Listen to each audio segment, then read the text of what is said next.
Tu souffres, peut-être pas tout le temps, peut-être pas d'une manière facile à nommer, mais c'est là, sous le bruit, sous la routine.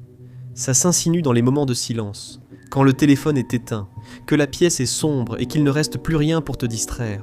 Quelque chose en toi bouge, cette oppression dans ta poitrine, cette douleur au ventre, cette angoisse indicible. C'est ce sentiment que tu essaies d'éviter. Tu l'étouffes sous le bruit, tu l'enterres sous les écrans, tu l'engloutis dans la réussite ou tu l'engourdis avec le plaisir. Tu ne t'en rends peut-être pas compte, mais chaque fois que tu fais défiler, cherche la suite ou fais semblant d'aller bien alors que tu ne l'es pas. Tu fuis devant toi-même, devant la douleur que tu n'as jamais affrontée, devant la vérité que la vie n'est pas facile et qu'elle n'a jamais été censée l'être. Regarde autour de toi. Tout le monde sourit pour la caméra. Tout le monde façonne une version de soi-même qui a l'air bien, soignée, maîtrisée, mais regarde un peu plus en profondeur. Tout le monde se noie dans la peur, dans la confusion, dans le passé, les traumatismes, dans l'anxiété du futur, dans la honte et la culpabilité. Ils n'ont jamais tout déballé, toi compris. Ça ne fait pas de toi quelqu'un de brisé. Ça fait de toi un humain. Mais le mensonge qui te tue, c'est celui qui dit que tu dois réparer cette douleur en la fuyant. Que si tu forces plus, vas plus vite, te distrais mieux, tu finiras par distancer ce qui est en toi. Tu n'y arriveras pas.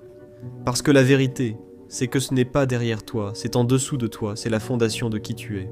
Tu n'es pas hanté par quelque chose qui te poursuit. Tu es étouffé par quelque chose que tu as enfoui. Et si je te disais que la chose même dont tu fuis, la peur, le chagrin, la solitude, le regret, et si c'était justement cette chose qui pouvait te sauver? Et si tout ce qu'on t'a appris à éviter était en réalité le chemin à suivre? Et si ton salut ne venait pas du fait de t'élever au-dessus de la douleur, mais de la traverser de front? Ce n'est pas un slogan, ce n'est pas une citation pour se sentir mieux. C'est une vérité que chaque philosophie ancienne a connue, que chaque mystique a murmuré, que chaque guerrier a vécu. La seule issue, c'est de traverser. Ce n'est pas une astuce. Ce ne sont pas 5 étapes pour se sentir mieux. Il n'y a pas de raccourci, pas de code de triche. C'est une initiation, une descente, une confrontation. C'est un voyage au cœur même de ta noirceur, non pas pour te détruire, mais pour te transformer. La douleur n'est pas ton ennemi. La peur n'est pas ton ennemi. C'est l'évitement de ces choses qui est l'ennemi. C'est ce qui te maintient petit, te rend malade et t'emprisonne, dans une vie qui a l'air bien en surface, mais qui semble vide quand tu es seul. Cette vidéo ne va pas te dire comment éviter la tempête. Elle va te dire d'y entrer, de la ressentir entièrement, d'en tirer des leçons, de devenir quelqu'un de meilleur. Grâce à cela, tu n'as plus besoin de faire semblant, tu n'as plus besoin de te cacher. Si tu en as assez de porter un masque, de fuir, et que quelque chose en toi est prêt, même un peu, alors continue de regarder. Car de l'autre côté de l'obscurité, t'attend non la mort, mais la renaissance. Non pas qui tu étais, ni celui que tu prétendais être, mais qui tu es vraiment, façonné et libéré par le feu que tu voulais fuir.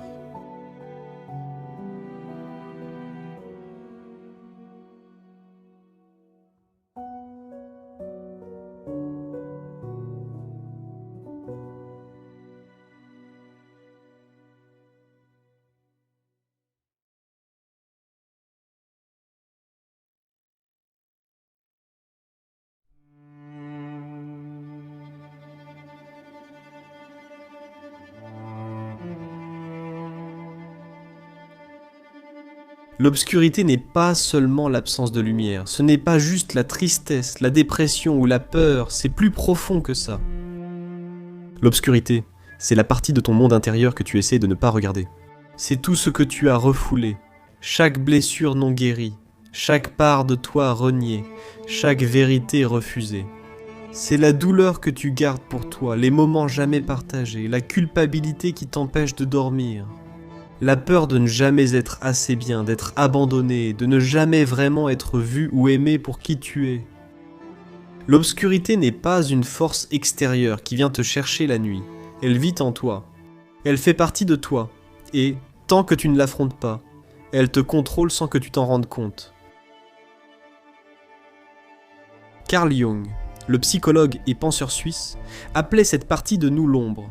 L'ombre n'est pas mauvaise.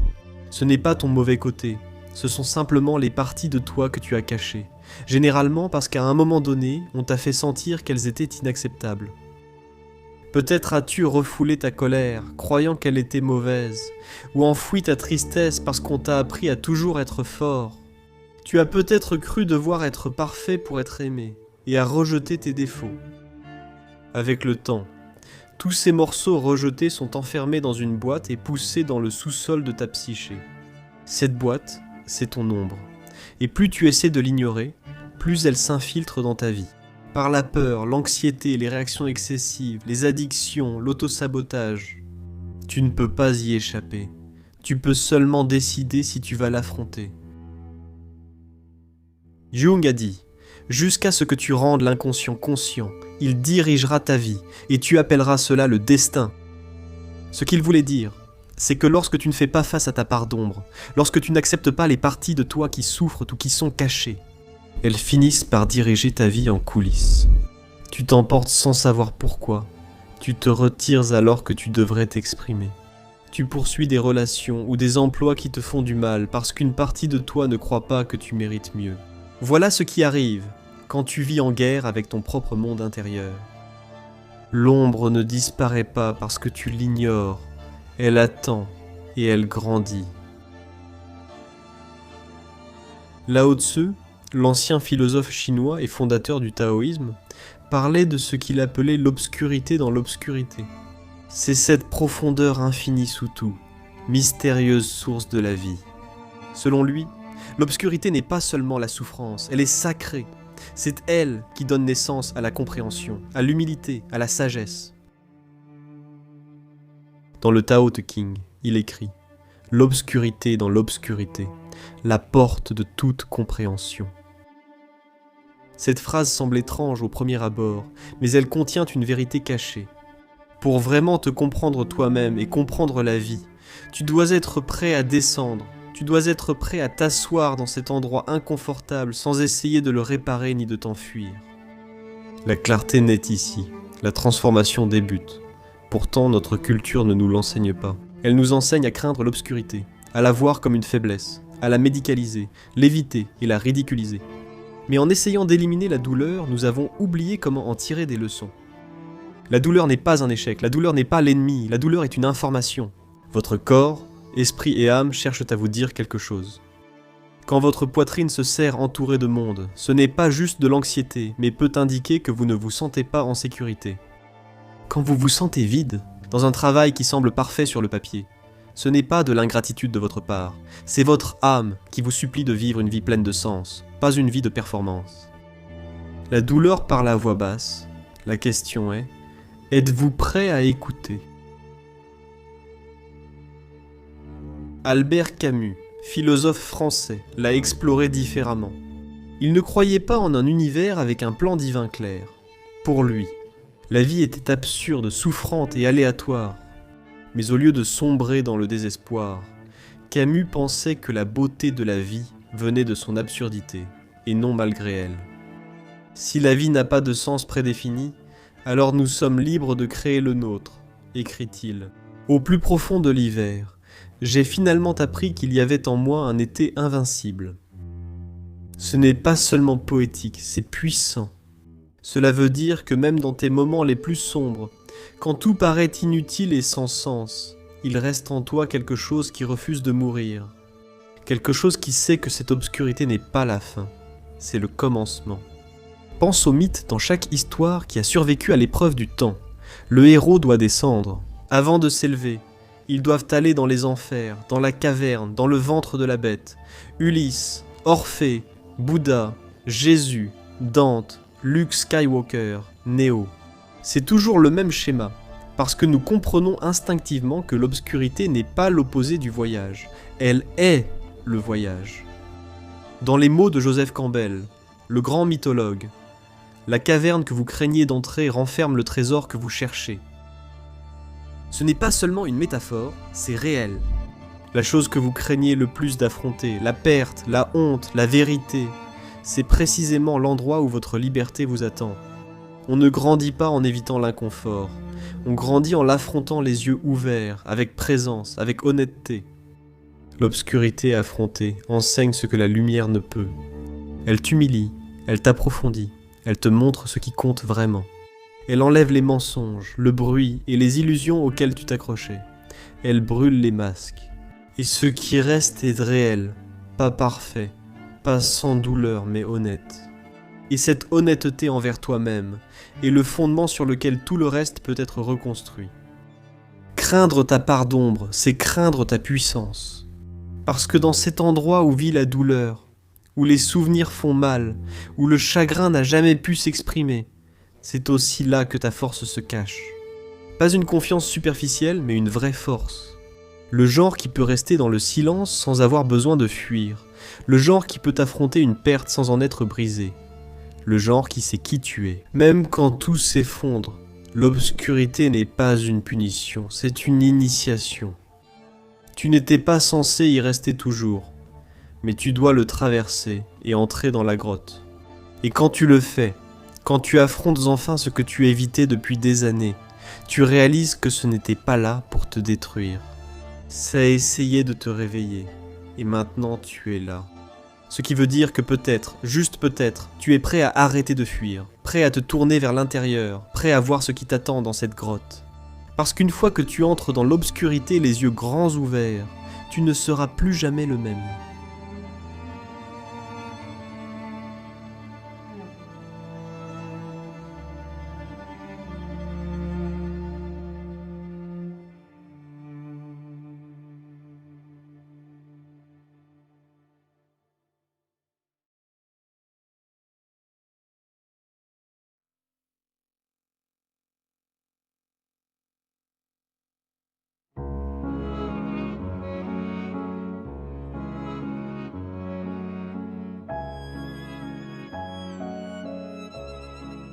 La plupart d'entre nous sont des experts pour fuir la douleur.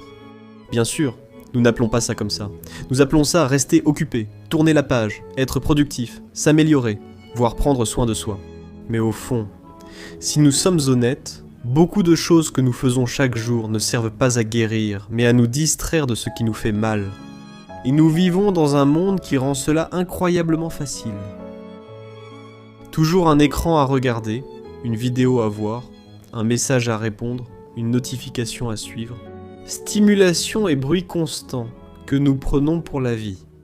En réalité, c'est un piège, un système conçu pour nous maintenir engourdis. Parce que si nous ralentissions ne serait-ce qu'une seconde, si nous étions forcés de rester en silence avec nous-mêmes, beaucoup d'entre nous ne sauraient pas quoi faire. Quand le silence tombe, la douleur revient, le passé ressurgit, la peur s'installe et nous fuyons à nouveau. Nous nous réfugions dans le travail, dans les fêtes, sur nos téléphones. Nous nous tournons vers des substances, caféine, alcool, cannabis, pilules, sucre. Nous nous réfugions dans le perfectionnisme, essayant de devenir quelqu'un de suffisamment bien pour détourner l'attention du sentiment que nous ne le sommes pas. Nous nous réfugions chez les autres, en attendant d'eux qu'ils comblent le vide en nous que nous refusons de regarder en face. En réalité, le bruit ne guérit pas une blessure. On ne peut pas fuir quelque chose qui vit en soi. Et plus on essaye de le cacher, pire c'est. Tu peux tromper le monde, mais ton corps s'en souvient, ton cœur se souvient de la partie de toi qui souffre. La douleur n'a jamais cessé. En l'ignorant, elle s'est enfouie et pourrie dans l'ombre. Imagine que tu t'es profondément coupé, et qu'au lieu de nettoyer la plaie, tu mets juste un pansement dessus, et tu fais comme si tout allait bien. Tu continues ta vie. De l'extérieur, on dirait que ça guérit.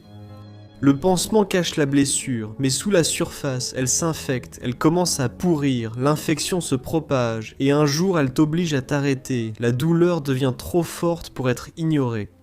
La douleur émotionnelle agit pareil. L'engourdir, feindre un sourire ou fuir au lieu d'affronter la vérité, revient à sceller une blessure infectée. Tu pourrais croire que tu vas bien, mais cette blessure va s'infiltrer dans tout. Dans ta façon d'aimer, de faire confiance, de voir le monde, de te voir toi-même. Pourtant, notre monde récompense cette fuite. Nous sommes obsédés par le confort, la facilité, la commodité. On nous dit sans cesse que le bonheur est le but, que si quelque chose est douloureux ou inconfortable, c'est forcément mauvais. Que si tu es triste, tu dois vite arranger ça. Que si tu es en colère, tu dois la réprimer. Que si tu es perdu, tu dois vite trouver une solution. Mais si l'inconfort n'était pas l'ennemi, et s'il était le guide, Et si la croissance en avait réellement besoin? La douleur fait partie de la guérison, elle n'en est pas l'opposé. Nous sommes tellement habitués à nous engourdir que le moindre inconfort paraît insupportable. Nous restons fragiles, vulnérables et dépendants de tout ce qui nous évite de ressentir le poids de notre vie. Les stoïciens l'avaient mieux compris que personne. Ils ne voyaient pas la douleur comme quelque chose à éviter, mais comme quelque chose à étudier, à embrasser. Même Sénèque, l'un des philosophes stoïciens les plus connus, a écrit « Nous souffrons plus en imagination qu'en réalité ». Voilà ce qu'il voulait dire. Ce n'est souvent pas la douleur elle-même qui nous fait le plus de mal, c'est la peur de celle-ci, la crainte. L'histoire que nous nous faisons sur ce qui pourrait arriver, la gravité et notre incapacité à y survivre. Mais la douleur elle-même, quand nous y faisons enfin face, est rarement aussi terrifiante que nous l'avions imaginé. Souvent, nous découvrons que nous supportons plus que prévu et que nous sommes plus forts que la peur. Croyons-y. Un autre principe fondamental du stoïcisme est le suivant. Si vous évitez la douleur, vous évitez la croissance. La vie ne sera jamais exempte d'inconfort. Il y aura des pertes, des chagrins d'amour, et des jours où vous ne saurez plus qui vous êtes ni ce que vous faites. Ça fait partie du fait d'être en vie. Mais chaque fois que tu fais face à cette douleur, chaque fois que tu te permets de ressentir ce qui est réel, au lieu de fuir, tu grandis, développes profondeur, résilience et finalement sagesse. Le genre de sagesse qu'aucun livre, aucun podcast, aucune vidéo YouTube ne peut t'apporter. Celle qui s'acquiert dans le silence, dans la solitude, dans l'épreuve. Mais soyons honnêtes, éviter la douleur fonctionne pendant un certain temps. C'est pour ça qu'on continue à le faire. Tu peux te distraire du chagrin avec le travail, tu peux engourdir l'anxiété en faisant défiler, tu peux utiliser la validation des autres pour faire taire la voix dans ta tête qui te dit que tu n'es pas assez bien. Mais finalement, ces tactiques cessent de fonctionner. Les distractions perdent leur éclat. L'euphorie s'estompe. La solitude revient. Parce que la blessure est toujours là. Elle fait toujours mal. Elle attend toujours que tu te tournes enfin vers elle et que tu dises « Je te vois, je suis prêt ». Plus tu attends, plus c'est difficile. La douleur évitée devient enfouie. La douleur refoulée mène à la haine de soi, au doute, à l'addiction, à la dépression ou à la maladie physique. Elle devient fatigue chronique. Épuisement, crise de panique. Votre corps tentera de supporter ce poids, mais finira par céder sous la pression. Et quand cela arrivera, vous n'aurez pas d'autre choix que de vous arrêter. Vous serez obligé de ressentir tout ce que vous avez essayé d'éviter. Ce processus, s'il survient soudainement, peut briser une personne. C'est pourquoi il vaut mieux le faire volontairement, tant que possible. Choisir d'arrêter de fuir, choisir de l'affronter avant que cela ne s'impose dans votre vie. Voici la dure vérité. Guérir fait mal, mais éviter de guérir fait encore plus mal, simplement plus lentement et plus longtemps. Il n'y a ni raccourci ni astuce pour contourner cela. Tu ne peux pas éviter la douleur, tu dois la traverser, tu dois la laisser t'envahir. Tu dois t'asseoir avec les larmes, les souvenirs et les regrets, et t'autoriser à ressentir. Ce n'est pas de la faiblesse, mais du courage. Le vrai courage, c'est rester dans l'obscurité, trembler, avoir peur et dire « Cette fois, je ne fuis pas ». L'ironie, c'est que quand tu ne fuis plus ta douleur, elle perd souvent son pouvoir. Ce que tu craignais dans l'ombre est en fait une partie blessée de toi-même. Elle demande à être entendue, elle demande à être aimée. Et en lui accordant ton attention, en l'affrontant, tu commences à récupérer ton énergie, ta concentration s'affine, tes relations s'approfondissent, ta confiance revient. Parce que maintenant, tu n'es plus gouverné par ce que tu évites, tu es ancré dans ce que tu as affronté. L'évitement peut sembler plus facile, mais il vole ta vie un jour après l'autre. Cela fait de toi un étranger pour toi-même, ça te maintient coincé dans des cycles que tu ne comprends pas. Si tu veux changer, vraiment changer, tu dois être prêt à tout ressentir, à rester avec la douleur. Pas pour toujours, mais assez longtemps pour lui laisser t'apprendre ce qu'elle est venue t'apprendre. Parce qu'une fois que c'est fait, une fois que tu as vraiment écouté, la douleur commence à s'adoucir, elle commence à bouger et tu commences à guérir. Pas parce que tu t'en es enfui, mais parce que tu l'as enfin traversée.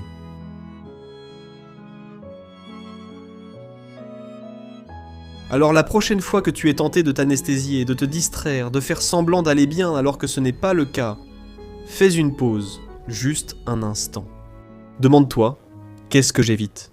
Si tu as le courage d'affronter la réponse, même un peu, tu as déjà entamé le processus, franchi le premier pas à travers le feu. Et ce feu, aussi effrayant soit-il, n'est pas là pour te détruire. Il est là pour brûler tout ce qui n'est pas vraiment toi. Ce qui subsiste, c'est la personne que tu devais être.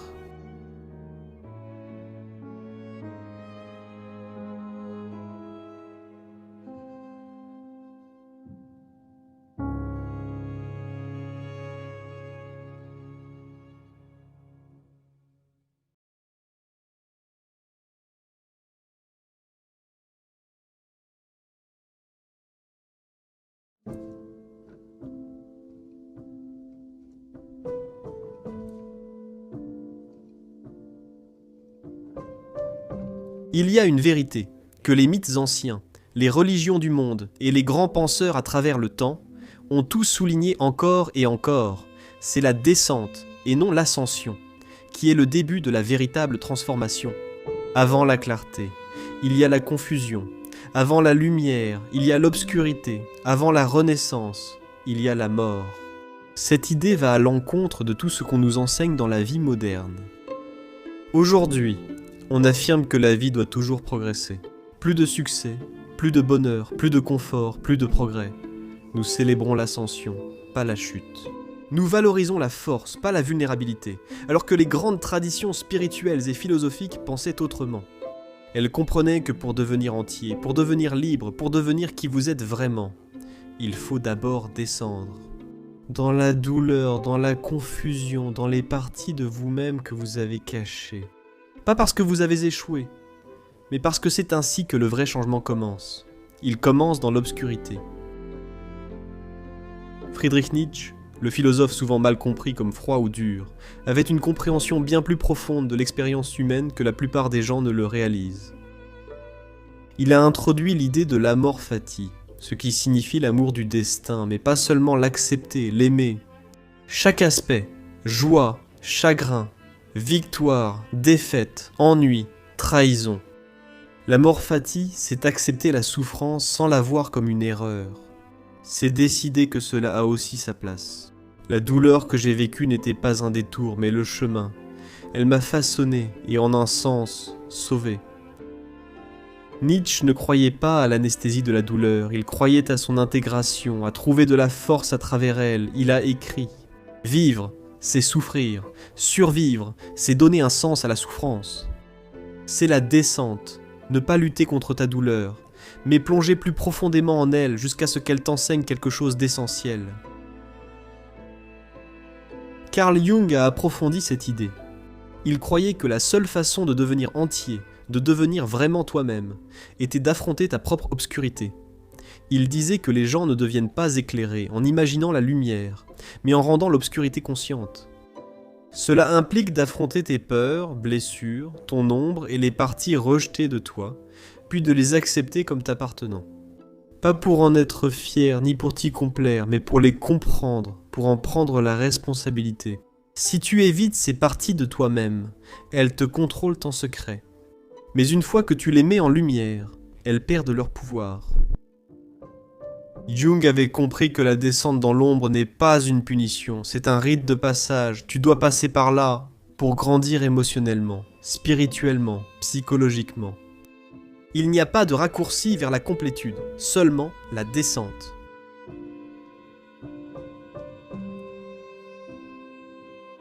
Le bouddhisme, parmi les plus anciennes traditions spirituelles, débute par une vérité simple mais puissante.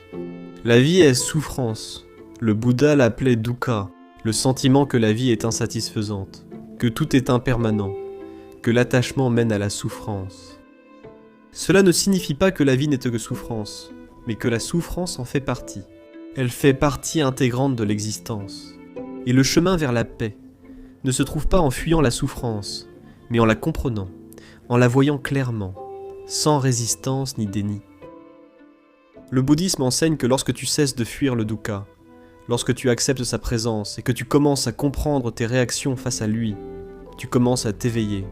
C'est pourquoi la méditation ne consiste pas à se sentir bien, mais à voir clairement, à voir son propre esprit, ses peurs, ses désirs, sa douleur, et à ne plus être contrôlé par eux. C'est ça, la descente.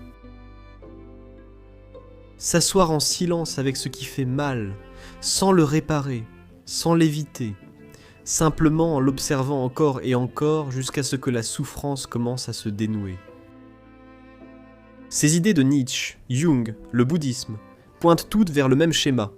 Avant la guérison, il y a une descente. Avant la lumière, l'obscurité. Ce schéma figure aussi dans les mythes qui ont façonné la conscience humaine depuis des millénaires. Pensez à Orphée, descendu aux enfers pour sauver Eurydice, à Jésus, crucifié, enterré puis ressuscité, ou au Bouddha, qui sous l'arbre de la Bodhi, a affronté souffrance et illusion avant l'illumination. Le héros doit descendre sous terre, il doit plonger dans l'inconnu, l'inconfortable, le terrifiant. Ils doivent se perdre avant de revenir transformés. Cette histoire a traversé les cultures non pour son drame, mais pour sa véracité. Elle illustre le voyage intérieur que chacun entreprend, en choisissant d'affronter la douleur plutôt que de fuir.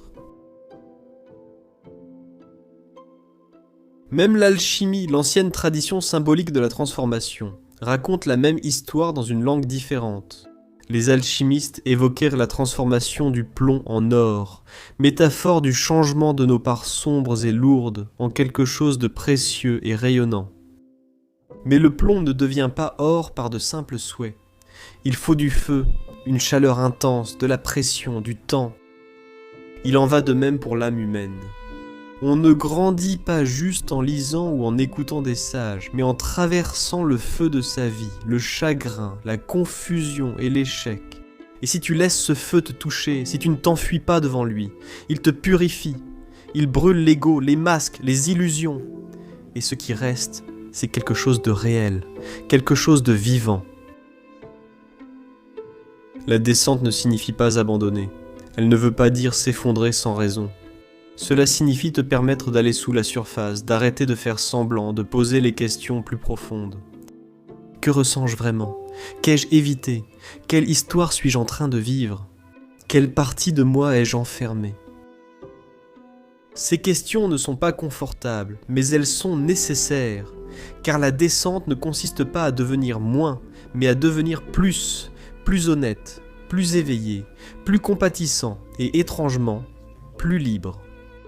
Parce qu'une fois que tu as affronté les pires parties de toi-même, une fois que tu as traversé ton enfer personnel et que tu as survécu, il ne reste plus grand-chose à craindre. Le monde moderne veut sauter cette étape. Il veut te vendre le bonheur sans inconfort, la croissance sans effort, le succès sans sacrifice. Mais le vrai changement ne se produit pas dans la lumière. Il se produit dans l'obscurité, dans les parties désordonnées, douloureuses et brutes de la vie. La descente n'est pas glamour, elle n'attire pas les applaudissements, elle n'apporte pas de likes ni de followers, mais elle est sacrée et c'est la seule façon de vraiment se transformer. Alors si tu as l'impression de t'effondrer, si tu te sens perdu, confus, brisé, peut-être que tu n'échoues pas, peut-être que tu es en train de descendre, peut-être que c'est ton monde souterrain, et peut-être, juste peut-être, que c'est exactement là où tu es censé être, parce que personne ne sort de l'obscurité sans d'abord s'y asseoir. Personne ne s'élève sans avoir été brisé. Personne ne devient entier sans d'abord rencontrer les parties de soi-même qu'il a passé sa vie à fuir. Et une fois que tu auras descendu, une fois que tu seras allé dans la douleur avec les yeux ouverts et le cœur ouvert, tu commenceras à voir l'or caché dans les cendres. Non pas parce que la douleur disparaît instantanément, mais parce que maintenant, enfin, elle a un sens. C'est le chemin. La voie à travers, pas autour ni au-dessus. D'abord en bas, puis en haut. C'est la philosophie de la descente, difficile et réservée à ceux qui ont le courage de l'emprunter. Elle mène quelque part de plus profond que le bonheur. Elle mène à la vérité, et la vérité, aussi douloureuse soit-elle, vous rendra libre.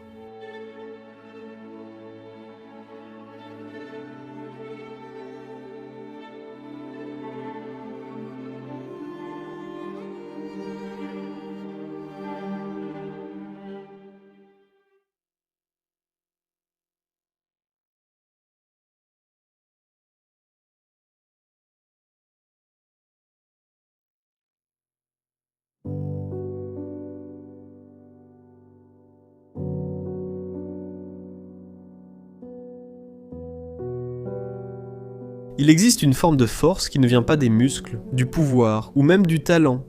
C'est la force de supporter la douleur sans faillir. Porter le chagrin, avancer et agir malgré la peur. C'est ce que j'entends par l'état d'esprit du guerrier. Pas une idée macho de domination ou de contrôle, mais une force tranquille et ancrée, fondée sur la maîtrise de soi. Un guerrier n'échappe pas à la douleur. Un guerrier ne s'effondre pas sous son poids. Un guerrier marche vers elle, entre dedans et la traverse.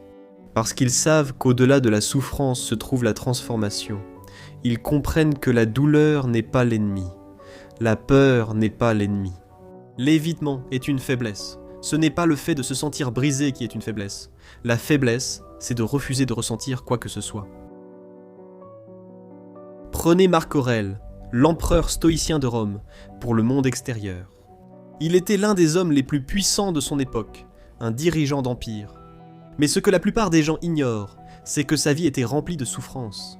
Il a perdu plusieurs enfants et régné durant guerres, épidémies et trahisons. Ses journées étaient remplies de pertes, d'incertitudes et de souffrances. Et pourtant, à travers tout cela, il n'a pas fui la douleur, il a écrit à travers elle. Ses méditations, qui n'étaient jamais destinées à être publiées, sont des rappels personnels à lui-même de rester calme, de rester ancré, d'affronter la vie avec clarté. Encore et encore, il se rappelle que tout ce qui arrive fait partie de la nature, fait partie du tout, et doit être accepté, voire accueilli. Pas passivement, mais avec courage, écrit-il. Tu as du pouvoir sur ton esprit, pas sur les événements extérieurs. Prends-en conscience et tu trouveras la force. C'est le cœur de l'état d'esprit du guerrier. Maîtriser ce que tu peux, ta réaction, et lâcher prise sur ce que tu ne peux pas. Ensuite, il y a Miyamoto Musashi, le samouraï invaincu et légendaire maître d'épée du Japon du XVIIe siècle. Il a vécu une vie de solitude, errant à travers le pays en tant que ronin, un guerrier sans maître. Il a mené plus de 60 duels et les a tous remportés, non seulement grâce à son habileté, mais aussi grâce à sa clarté d'esprit. Miyamoto Musashi n'avait pas peur de mourir, il n'avait pas peur d'être seul, il n'était pas attaché au confort, aux applaudissements, ni même à son identité. Dans son texte classique, le livre des 5 anneaux, Miyamoto Musashi parle d'accepter la mort, de suivre le chemin de la solitude, d'entraîner l'esprit à être calme et tranchant comme une lame. Il a dit « La voie du guerrier consiste à accepter résolument la mort, non pas de façon nihiliste mais libératrice. Quand tu ne recherches plus la sécurité, tu es intouchable. Sans peur de la douleur, tu es libre. » Miyamoto Musashi avait compris que le vrai combat était intérieur, contre l'attachement, la peur et l'ego. Vivre en guerrier, ce n'est pas ne jamais avoir peur, mais ne pas laisser la peur décider pour toi. Cela ne signifie pas ne jamais souffrir, mais ne pas être détruit par la souffrance. C'est savoir que la douleur viendra, et quand elle viendra, tu seras prêt. Tu ne la combattras pas, tu l'accueilleras comme un vieux professeur revenant tester ta force. C'est ce que les stoïciens appelaient préparer l'esprit. Non pas en évitant la souffrance, mais en s'y entraînant. La vie n'est pas douce, et si tu attends que tout soit parfait avant de commencer à vivre, tu attendras toujours. Un guerrier avance, parce que la vie est incertaine, et non pas malgré cela. L'un des enseignements fondamentaux du stoïcisme, popularisé par Marc Aurèle, et plus tard repris par des penseurs modernes comme Ryan Holiday, est l'idée que l'obstacle devient le chemin. Tout ce qui se dresse sur votre chemin, la douleur, la perte, l'échec, n'est pas quelque chose à contourner, c'est le chemin. La vie impose des difficultés, non comme punition, mais comme leçon. Vous vouliez grandir en patience, la vie vous met face à quelqu'un de difficile à gérer. Vous vouliez devenir plus fort mentalement, la vie vous donne des épreuves. Vous vouliez savoir ce qui compte vraiment, la vie enlève tout ce qui ne compte pas. Ces obstacles sont le terrain d'entraînement. Et les guerriers ne se plaignent pas du poids, ils deviennent plus forts en le portant. Cet état d'esprit change tout, parce que soudainement, la souffrance n'est plus quelque chose qui vous arrive, mais quelque chose qui arrive pour vous. Non pas parce que la souffrance est bonne en soi, mais parce qu'elle a le potentiel de faire ressortir quelque chose de bon en vous. La résilience, la compassion, la perspective, et aucune de ces choses ne peut s'acheter. Elles ne s'enseignent pas en classe, ni par des mots. mais s'acquiert seulement dans l'épreuve, par l'expérience. La souffrance forge les guerriers, elle ne les brise pas. La différence entre quelqu'un brisé par la vie et quelqu'un renforcé, c'est sa façon de voir la douleur, comme une malédiction à fuir ou un chemin à suivre. Cela ne veut pas dire que tu deviens insensible ni que tu réprimes ce que tu ressens. En fait, un guerrier ressent profondément, mais il ne laisse pas ses émotions prendre le contrôle. Il les observe, il les accueille, ils en tirent des leçons, puis ils agissent avec clarté. Ils ne se laissent pas influencer par chaque tempête qui traverse leur esprit. Ils apprennent à être comme une montagne, stable, enracinée, inébranlable face aux vents passagers. Ce type de force est rare aujourd'hui, car notre monde favorise la réaction plutôt que la réflexion. Mais les guerriers choisissent à la tranquillité, non parce que c'est facile, mais parce que c'était essentiel. Cet état d'esprit apporte aussi une profonde paix, en acceptant ce que tu ne peux contrôler, et la douleur comme partie de la vie. Tu ne gaspilles plus ton énergie à lutter contre l'inévitable. Tu peux consacrer cette énergie à ce qui compte vraiment. Être là, faire le travail, être présent, aimer intensément, lâcher prise. Le guerrier n'a pas besoin que les choses soient faciles. Il n'a pas besoin que la vie soit juste. Il a seulement besoin de l'occasion de relever le défi. La vraie douleur honnête est toujours cette occasion. C'est une invitation à grandir, s'approfondir et s'éveiller. Parfois, les gens pensent que la force signifie être endurci, fermé, inaccessible. Mais la vraie force, celle du guerrier, c'est tout le contraire. Elle est ouverte, assez douce pour ressentir, et assez forte pour endurer. Un guerrier peut pleurer sans honte, et avancer même s'il se sent perdu. Un guerrier sait que la vie ne consiste pas à toujours gagner, mais à toujours être présent, peu importe combien de fois on tombe. C'est ce genre de force dont ce monde a besoin. Pas une force bruyante et agressive, mais un courage ancré et silencieux. Si tu traverses quelque chose de douloureux en ce moment, souviens-toi de ceci. Ce n'est pas la fin, c'est la forge. L'endroit où quelque chose en toi se forge, où tes parties fragiles sont mises à l'épreuve. Pas pour te détruire, mais pour te rendre inébranlable. Et si tu choisis de traverser cela les yeux ouverts, pas en tant que victime, pas en tant que lâche, mais en tant que guerrier, tu en sortiras de l'autre côté. Différent, pas plus doux, pas plus froid, mais plus clair, plus sage, plus vivant. L'état d'esprit du guerrier n'est pas de conquérir le monde, mais de se conquérir soi-même, sa peur, ses doutes et l'envie d'abandonner. Il s'agit de tenir debout dans la tempête, et de savoir que tu n'as pas besoin d'être sauvé. Tu dois simplement continuer d'avancer. Parce que chaque pas que tu fais à travers ta douleur est un pas vers ta puissance, et la puissance. La vraie puissance naît dans le feu.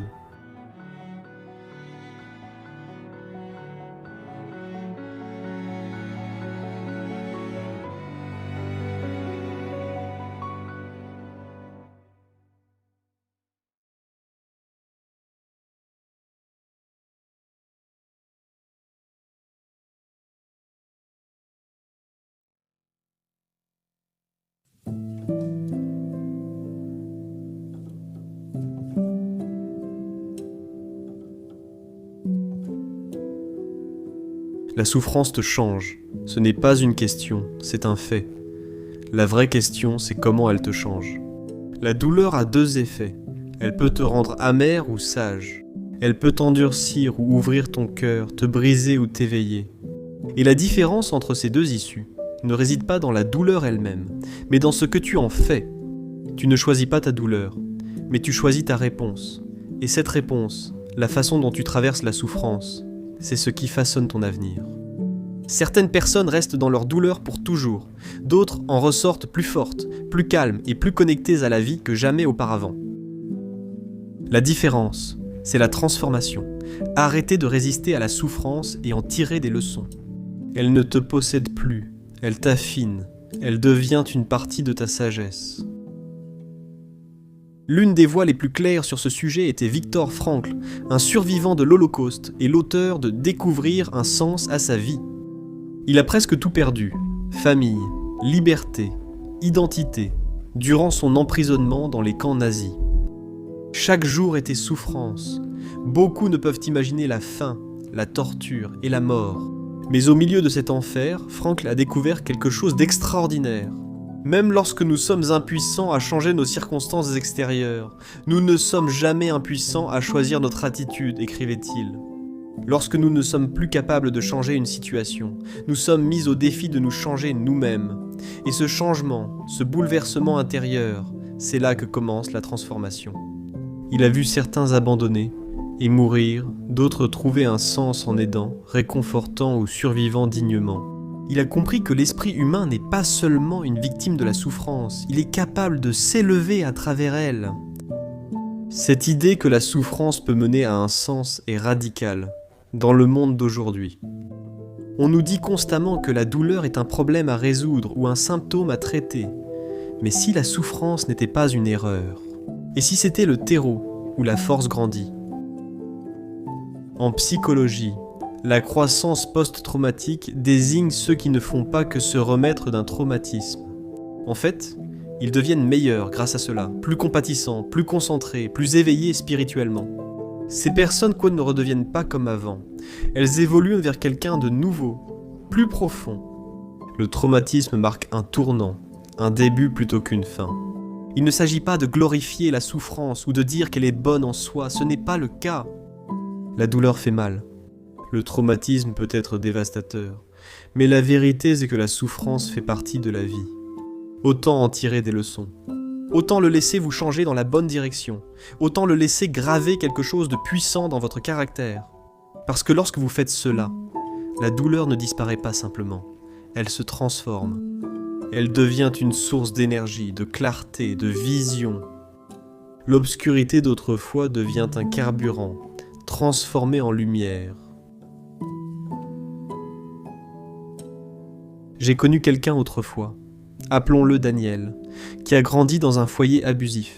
Dès l'enfance, il a appris à réprimer ses sentiments, rester silencieux et survivre. Il ne s'est jamais senti en sécurité, jamais aimé pour ce qu'il était vraiment. Adolescent, il a sombré dans la drogue, les mauvaises relations, la colère, les problèmes. Il fuyait une douleur qui était là depuis l'enfance. Mais à un moment donné, quand tout s'est effondré, quand il a touché le fond, il a arrêté de fuir, il a commencé à affronter ce qui s'était passé, lentement, honnêtement, avec l'aide des livres, de la thérapie en solitaire, de longues promenades, de l'écriture nocturne dans un journal. Ce processus a été long et difficile, mais avec le temps, il a compris que son traumatisme ne devait pas le définir. Cela pouvait le façonner, mais à ses conditions. Il n'a pas oublié la douleur, il s'en est servi. Aujourd'hui, il guide d'autres personnes qui ont traversé des expériences similaires. Il est calme, posé, sage, non pas malgré ce qu'il a vécu, mais grâce à cela.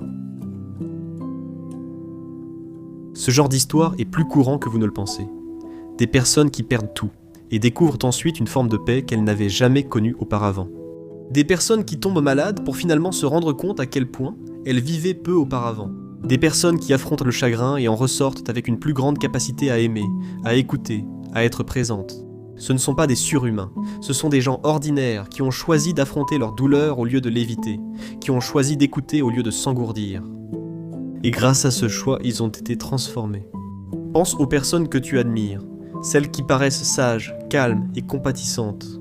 Presque toujours, elles ont traversé des épreuves, pas des vies faciles, mais des vies méritées. Il y a une profondeur dans leurs yeux, une douceur dans leur force. C'est ce que la souffrance, pleinement affrontée, peut apporter.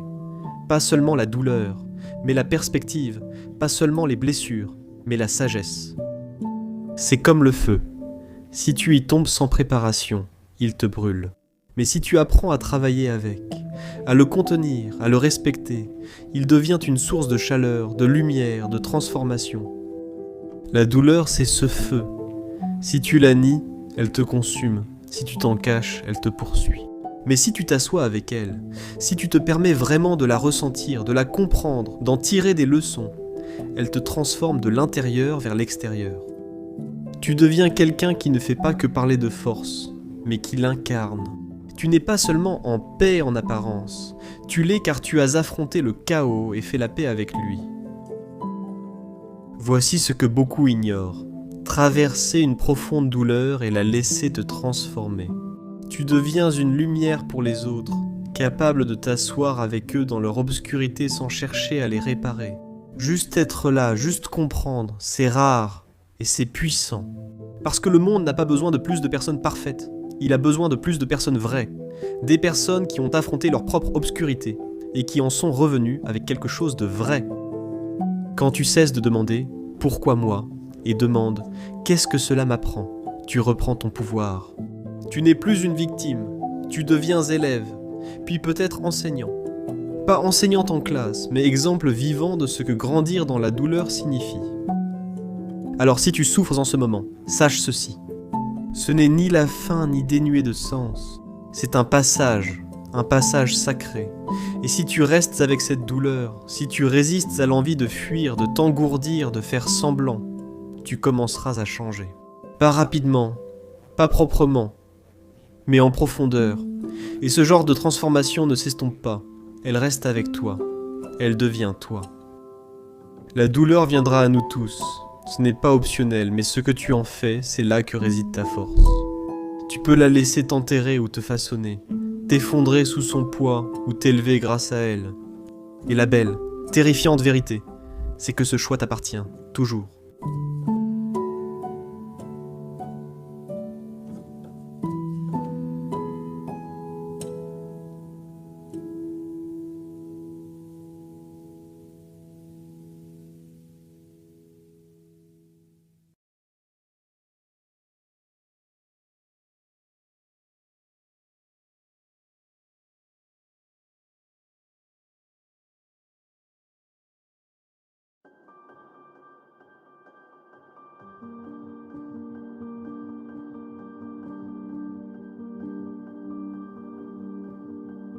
Nous avons évoqué la douleur, la descente, l'état d'esprit et la transformation.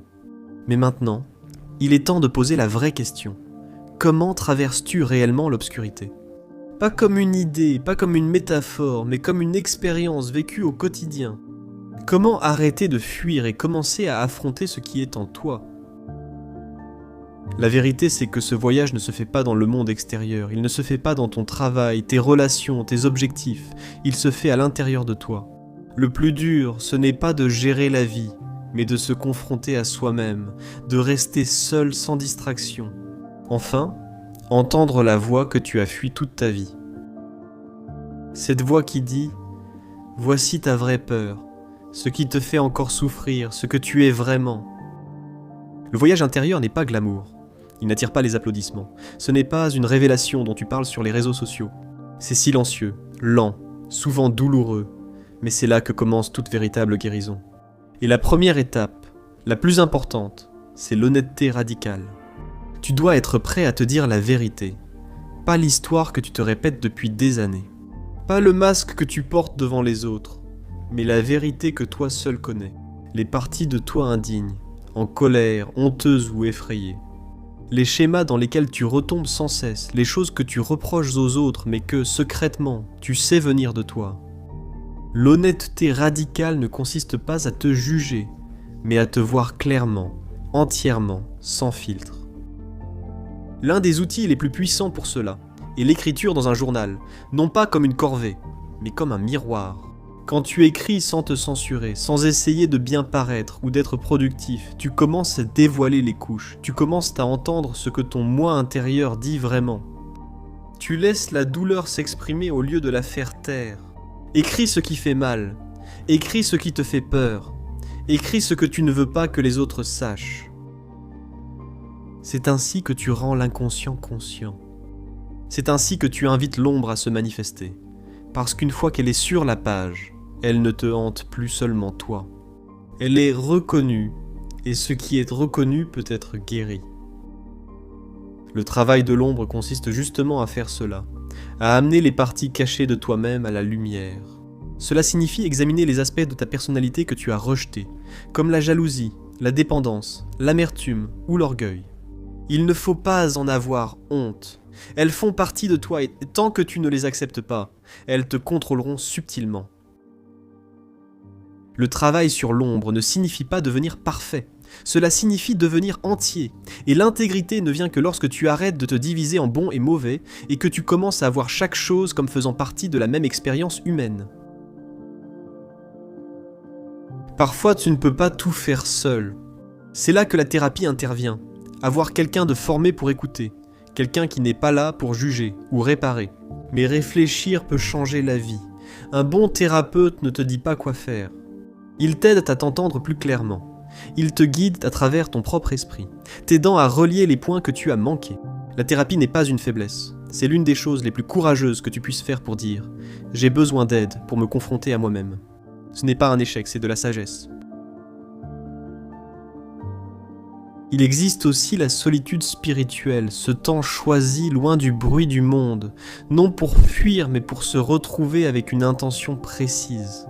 Appelez cela le mode moine, une quête de l'âme, ou comme vous voulez. L'idée reste la même. Déconnectez-vous des distractions afin de pouvoir vous reconnecter avec vous-même. Cela signifie s'éloigner de la stimulation constante, pas de défilement sans but, pas de bruit de fond, pas de validation extérieure. Cela signifie s'asseoir dans le calme et le silence, laisser vos pensées émerger sans jugement, laisser les émotions remonter sans les refouler. La plupart des gens ne réalisent pas à quel point leur vie est bruyante jusqu'à ce qu'ils baissent enfin le volume. Et dans ce silence, ils rencontrent quelqu'un qu'ils n'ont pas vu depuis longtemps, eux-mêmes.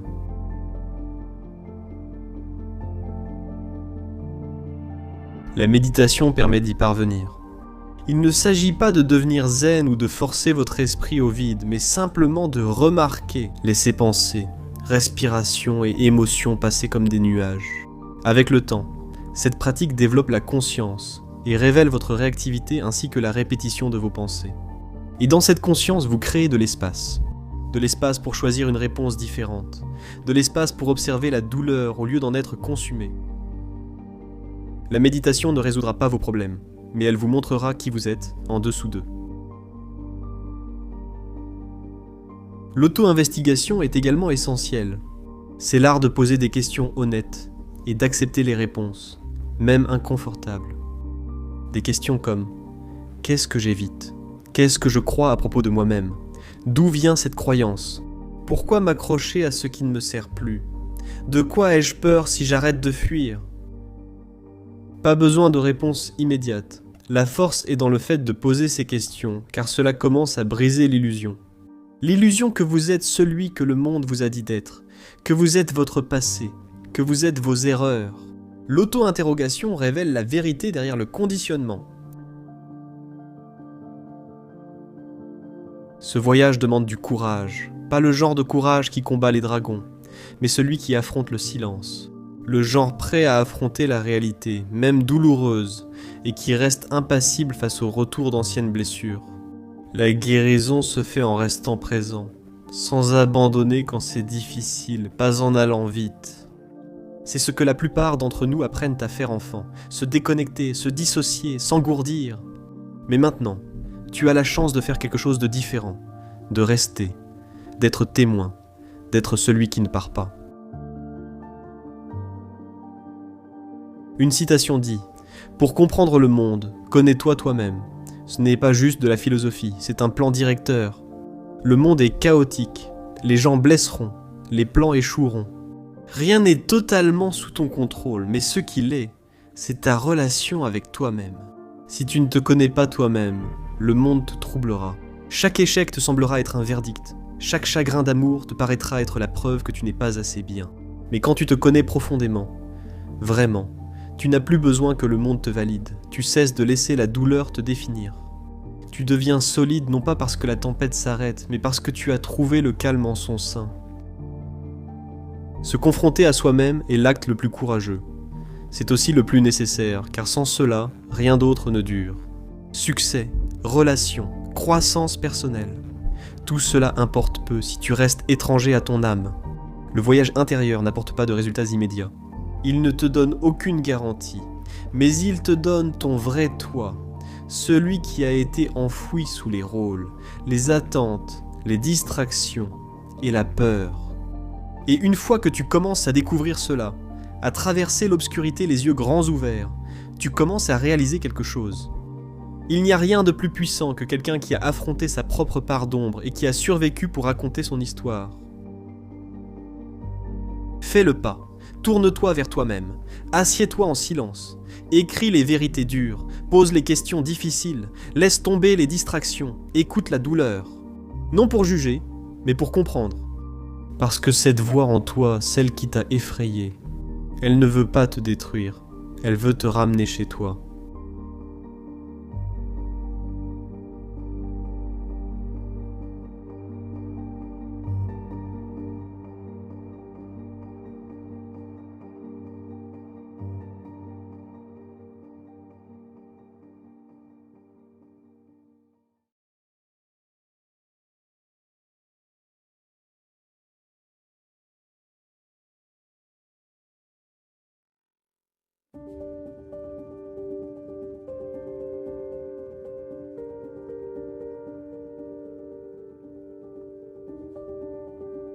Tu as traversé les ténèbres, affronté la douleur, ressenti le chagrin, fait face à la peur et traversé le feu sans fuir.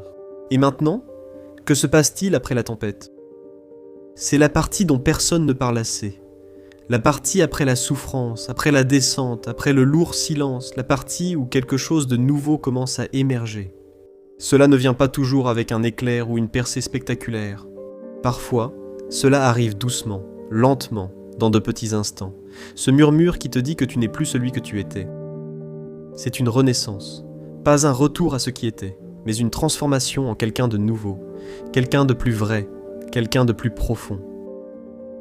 La renaissance n'est pas oublier le passé, ni effacer les cicatrices, mais devenir grâce à ce vécu. Il y a une raison à cela.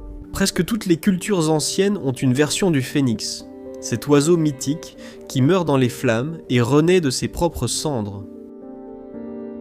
Le phénix ne survit pas. En affrontant le feu, il renaît grâce à lui. Ce n'est pas juste de la mythologie, c'est aussi de la psychologie, de la spiritualité. C'est réel si tu traverses l'obscurité sans abandonner ni te perdre. Quelque chose en toi commence à changer. Tu ne fais plus que réagir à la vie, tu crées à partir d'elle. Tu n'es plus défini par ce qui t'est arrivé, tu es défini par ce que tu en as fait. C'est là que le sens commence à se former, non pas comme une réponse écrite dans le ciel, mais comme une certitude silencieuse dans ton cœur. Tout cela n'a pas été inutile.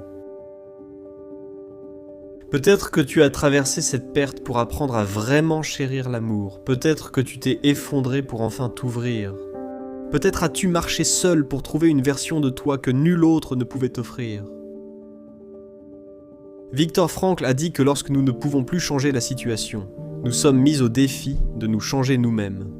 Mais une fois que nous le faisons, une fois que nous changeons vraiment, quelque chose d'autre se produit. Nous commençons à comprendre la souffrance. Le sens n'efface pas la douleur, mais il lui donne une forme, il lui donne un poids que l'on peut porter. Cela transforme le chaos en clarté, et ce sens, même s'il n'est que pour vous, même si personne d'autre ne le voit, est sacré. En regardant votre passé, vous pouvez vous sentir étranger à l'ancien vous. C'est normal, on n'est pas fait pour rester identique. La croissance, ce n'est pas devenir une meilleure version de soi, mais éliminer les faux semblants pour retrouver sa véritable identité. Avant que le monde ne vous dise d'être quelqu'un d'autre. Avant que le traumatisme ne façonne votre personnalité ou que la peur ne dicte vos choix. Quand vous sortez de l'obscurité et retrouvez la joie, un but ou simplement la paix, ce n'est pas l'ancienne version de vous qui revient, c'en est une nouvelle qui arrive. Une version qui sait ce que ça coûte de s'effondrer et ce qu'il faut pour se relever. Le poète Rumi a écrit « La blessure est l'endroit par où la lumière entre en vous.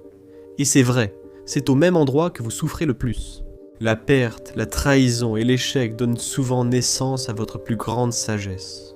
C'est là que votre cœur s'ouvre et que quelque chose de plus doux, de plus humain, de plus connecté commence à transparaître. Avant la douleur, peut-être que vous étiez ambitieux, ou que vous aviez du succès, ou que vous étiez confiant. Mais après la douleur, si vous l'avez affrontée, vous devenez quelqu'un de plus compatissant. Vous arrêtez de juger les autres aussi rapidement, vous écoutez davantage. Vous comprenez la souffrance en la voyant, non seulement parce qu'on en parle, mais parce que vous l'avez vécue. Ce n'est pas de la faiblesse, c'est de la force, la vraie force, parce qu'elle n'éloigne pas les gens, elle les rapproche, et c'est ça, la beauté de ce voyage. Au début, on a l'impression que tout nous est enlevé.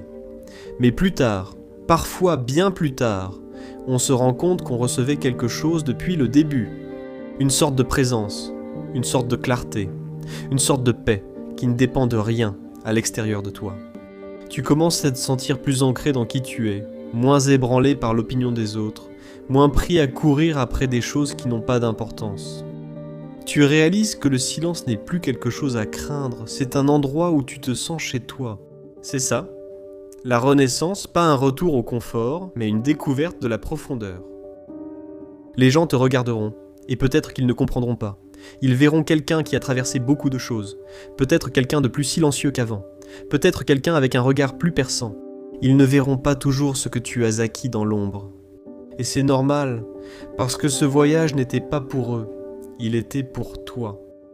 Tu n'as pas à prouver ta guérison ni à expliquer tes cicatrices à qui que ce soit. Le fait que tu sois encore là, que tu respires, que tu grandisses, que tu deviennes, c'est suffisant.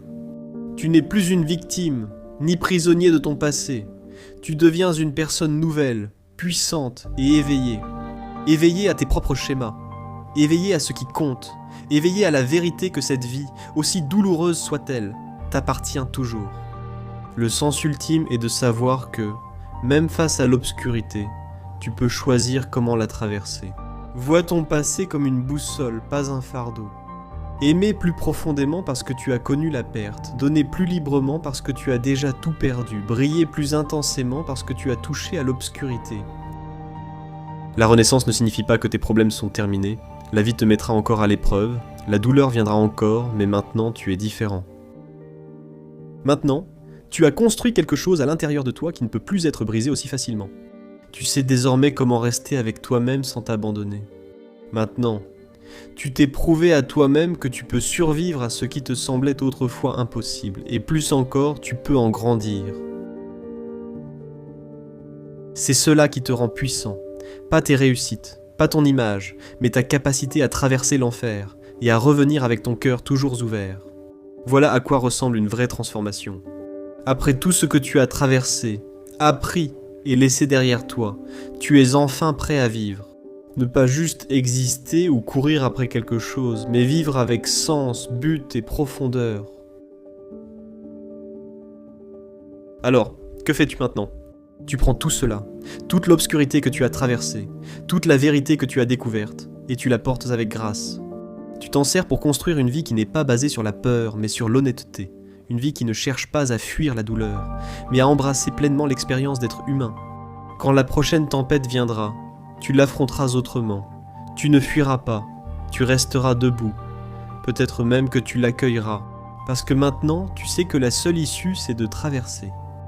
Et de l'autre côté, il n'y a pas seulement la survie, il y a la renaissance.